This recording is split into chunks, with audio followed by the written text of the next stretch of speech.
لوگ چپل لے کے بھاگتے ہیں، پیر صاحب کے پیچھے بھاگتے ہیں، گاڑی کے پیچھے بھاگتے ہیں، بھاگتے کہ نہیں بھاگتے؟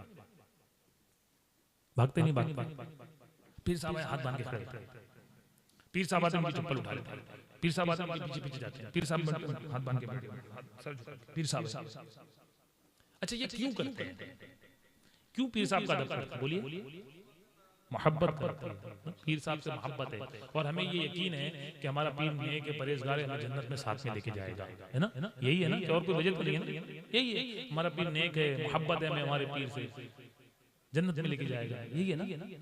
آئیے آپ کو حدیث پاک سناتا ہوں۔ اللہ کے محبوب صلی اللہ علیہ وسلم ارشاد فرماتے ہیں، اس کا مفہوم ہے کہ تمہارے ماں باپ تمہاری جنت بھی ہے اور تمہاری جہنم بھی ہے۔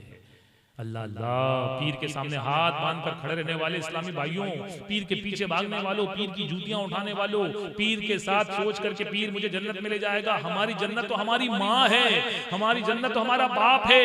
اللہ کے نبی فرماتے ہیں تمہارے ماں کے قدموں میں جنت ہے اور باپ اس جنت کی چوکھٹ ہے۔ اب پیر کے پیچھے بھاگنے والے، تمہاری ماں رو رہی ہے، تمہاری ماں پریشان ہے، تمہارا باپ پریشان ہے، اپنی جنت کو چھوڑ کر تم دوسری جنت کے پیچھے بھاگ رہے ہو۔ ارے پیر تو مہینے میں سال میں ایک بار آئے گا، سال کے 24 گھنٹے، دن کے 24 گھنٹے 365 دن تمہارے ماں باپ تمہارے گھر میں ہیں۔ اس جنت کو چھوڑ کر تم کہاں جا رہے ہو؟ یہ جنت چھوڑ کر تم کہاں جا رہے ہو؟ ان کے قدموں میں تمہاری جنت ہے۔ تم نے ماں کی چپل کب اٹھائی تھی؟ تم نے ماں کے سامنے ہاتھ کب باندھا تھا؟ تم نے ماں کے سر پر تیل کب ڈالا تھا؟ تم نے باپ کے قدم کب دبائے تھے؟ تم نے ان کے ہاتھ کب چومے تھے؟ مجھے بتائیے تو صحیح۔ اللہ اللہ، اللہ کے نبی صلی اللہ علیہ وسلم دعا فرما دے تو جنت مل جائے، جنت مل جائے۔ آؤ میں تمہیں ایسی جنت کا ایک واقعہ سناتا ہوں۔ رسول کائنات صلی اللہ علیہ وسلم کے مبارک دور کا واقعہ ہے۔ ایک نوجوان کے موت کا وقت قریب آیا، اس کے جسم سے اس کی روح نہیں نکل رہی تھی، پتا چلا کہ اس کی ماں اس سے ناراض ہے،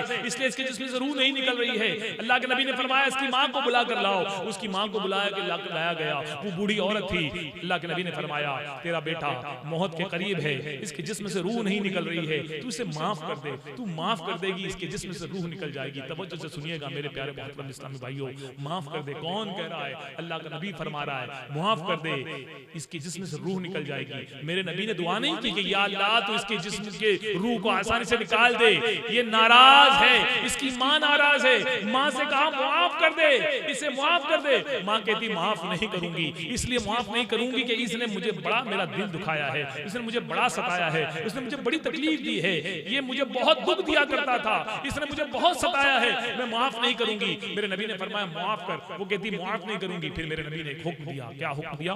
رحمت للعالمین ارشاد فرماتے ہیں اے لوگوں جاؤ لکڑی جمع کر کر لاؤ اور اس کے ارد گرد لگاؤ، لکڑی لگاؤ اور اس میں آگ لگا دو، اس کو جلا دو، اگر اس کی روح نہیں نکلتی اسے آگ لگا دو۔ ماں کہتی ہے یا رسول اللہ آپ میرے بیٹے کو جلا دیں گے؟ میرے نبی فرماتے ہیں اے خاتون اگر تو معاف نہیں کرے گی یہ دنیا کی آگ تو کیا جہنم کی آگ میں جلے گا۔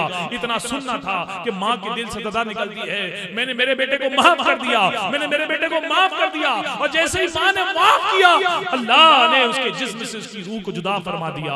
اے میرے غیرت مند اسلامی بھائیوں، اے پیروں کے پیچھے بھاگ کر ہاتھ باندھ کر بیٹھنے والوں، میں یہ نہیں کہتا کہ آپ وہ مت کرو، لیکن میں کہتا ہوں کہ تمہاری جنت تمہارے گھر میں ہے، تمہاری جہنم بھی تمہارے گھر میں ہے۔ کیوں اپنے ماں باپ کو ناراض کر کے اپنے جہنم میں اکٹھا کرتے ہو؟ پھر تمہارا پیر تمہیں نہیں لے جائے گا۔ کیا میرے نبی سے بڑا بھی کوئی پیر ہو سکتا ہے؟ اگر جنت میں لے جانے والی بات ہوتی تو میرے نبی کہتے تو ناراض رہتی رہ جا، میں اس کی بخشش کی دعا کرتا ہوں یہ جنت میں چلا جائے گا۔ نہیں، میرے نبی نے فرمایا تو معاف کر۔